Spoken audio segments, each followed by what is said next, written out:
성도님들 안녕하십니까? 오늘 함께 묵상할 말씀은 사사기 16장입니다. 사사기 16장은 삼손 이야기의 마지막 부분입니다. 블레셋 여인 문제로 계속되는 어려움을 겪었지만 삼손은 돌이키지 않았습니다. 이번에는 블레셋의 도시인 가사에 가서 한 기생을 보고 좋아하여 그에게 들어갔으며 블레셋 사람들이 그를 둘러싸자 성 문짝을 통째로 떼어 어깨에 메고 그 성을 나왔습니다. 그 후에 소래 골짜기에 사는 들릴라라는 여인을 사랑하여 다시 문제를 일으킵니다. 지금까지는 하나님께서 그를 용서하시고 도와주셨지만 그가 머리를 밀고 나실인의 서약을 파기하자 더 이상 그를 도우실 수 없었습니다. 삼손은 블레셋 군대에 잡혀 두 눈을 뽑히우고 가사에 끌려가 맷돌을 돌리게 됩니다. 그러는 동안에 삼손은 깊은 회개를 경험하게 되고 그의 머리도 다시 자라게 됩니다. 블레셋 사람들은 그들의 신 다곤이 삼손을 잡도록 도와주었다고 생각하고 대규모의 축제를 열고 삼손을 신전으로 끌고 와서 사람들의 흥을 돋우려고 했습니다. 삼손은 마지막으로 기도한 후 두 기둥을 끌어안고 신전을 무너뜨렸습니다.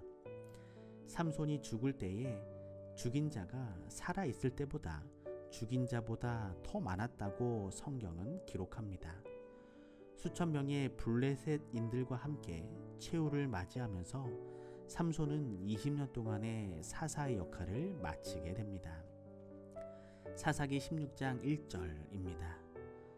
삼손이 가사에 가서 거기서 한 기생을 보고 그에게로 들어갔더니.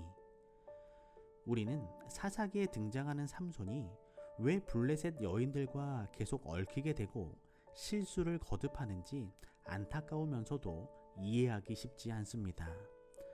하나님께로부터 엄청난 힘의 능력을 받았다면 손쉽게 이스라엘의 평화를 가져오고 사사로서 명예와 존중을 받았을 텐데 하는 의문이 들기도 합니다.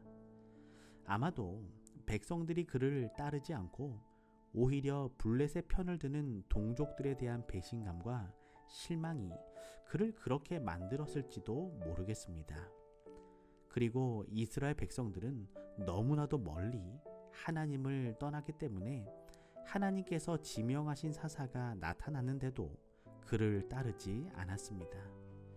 그래서 삼손은 홀로 무거운 짐을 지는 중압감을 견디지 못했을 것입니다. 그렇다 하더라도 그는 하나님과 긴밀히 교제하며 하나님의 뜻에 순종하는 모범적인 삶을 살아가야 했습니다. 그렇지만 그는 보란듯이 블레셋 여인들과 교제했고 그런 그의 행동은 이스라엘 사람들의 신임을 얻지 못하는 악순환이 계속 되었던 것입니다.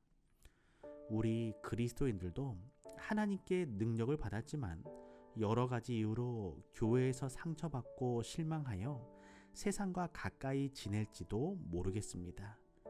아무리 애를 써도 바뀌지 않는 여러 현실로 절망할 수도 있습니다. 하지만 우리들은 하나님께서 구별하신 성도들이자 그리스도인들로서 언제나 하나님과 긴밀히 교제하며 하나님의 뜻에 순종하는 삶을 살아야 합니다. 사사기 16장 2절에서 3절입니다. 혹이 가사 사람에게 고하여 가로되 삼손이 여기 왔다 하매 곧 그를 애워싸고 밤새도록 성문에 매복하고 밤새도록 종영이 하며 이르기를 새벽이 되거든 그를 죽이리라 하였더라.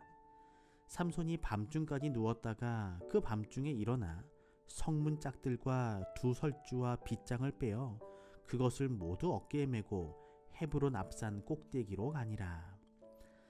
사탄은 줄기차게 삼손을 유혹하여 하나님의 뜻을 이루는 것을 방해하였습니다.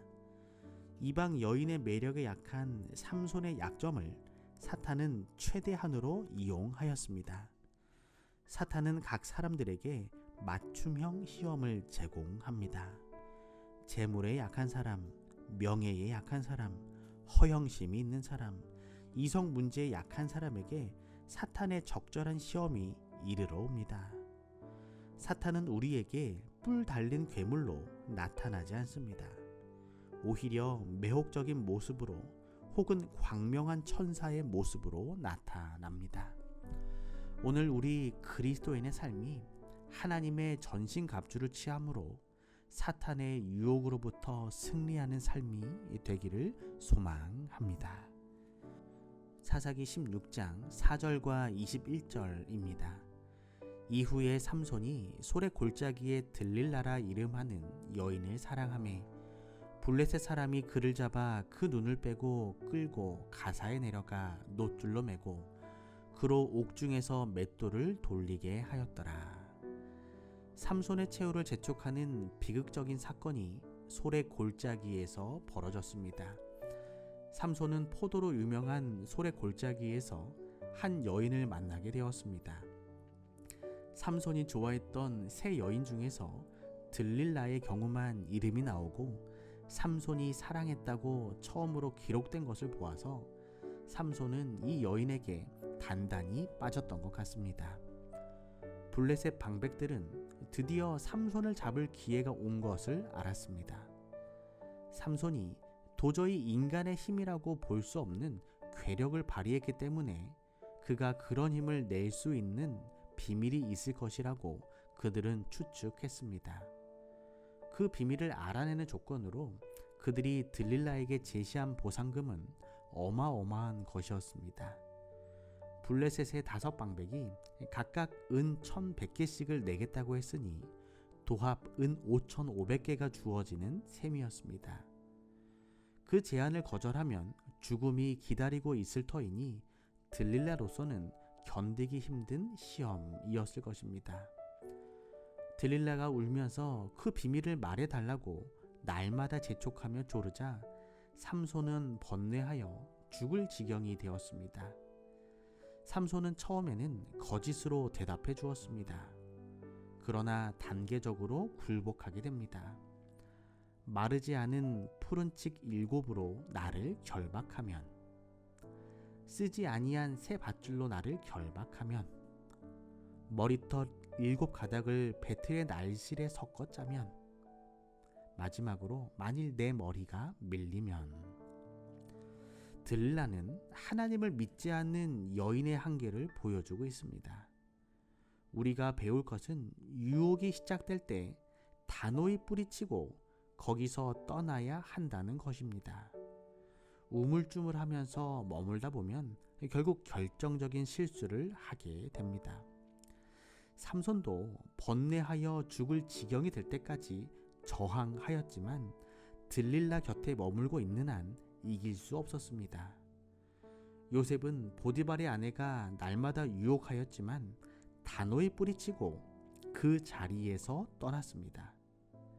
이것이 삼손과의 차이점입니다. 들릴라의 집요한 요청에 대한 삼손의 대답은 그가 점점 판단력이 흐려지고 있다는 것을 보여주고 있습니다. 세 번째 대답에서 머리털이란 말이 나오고 있었습니다. 이때라도 정신을 차렸더라면 그의 비극을 막을 수 있었을 것입니다. 삼손은 거룩한 부르심의 조건을 조금씩 깨트려 갔습니다. 하나님께서는 오랫동안 참으셨으나 삼손이 그의 비밀을 누설할 만큼 죄악의 세력에 자신을 굴복시켰을 때 하나님께서는 그를 떠나셨습니다. 그의 긴 머리에 능력이 있었던 것이 아니었습니다. 그것은 다만 하나님께 대한 그의 충성의 증거일 뿐이었습니다. 머리카락이 잘려서 그의 힘이 없어진 것이 아니라 그가 지켜야 할 마지막 선을 넘어섰기 때문에 그는 하나님께서 결국 떠나실 수밖에 없었습니다. 오늘 우리에게 여러 가지 시험이나 죄의 유혹들이 있을 수 있습니다. 죄는 달콤하나 그 결과는 멸망입니다. 죄를 대수롭지 않게 생각하기 시작하면 영적인 감각을 상실하게 됩니다. 한 가지에 굴복하면 다음에는 더 쉽게 굴복하게 되고 마침내는 영적인 감각이 마비되는 것입니다. 결국 하나님을 떠난 삶은 비극으로 끝나게 됨을 우리 모든 성도들이 기억하게 되기를 소망합니다. 오늘은 박충건 집사님을 위하여 기도합니다. 사랑의 하나님, 박충건 집사님의 삶을 인도하여 주시고 언제나 동행하여 주셔서 감사를 드립니다.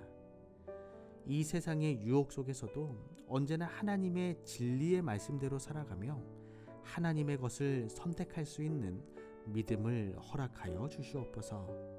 늘 신실한 그리스도인의 영향력을 가진 복된 삶을 살아가게 하여 주시옵소서. 사랑의 예수님의 이름으로 기도합니다.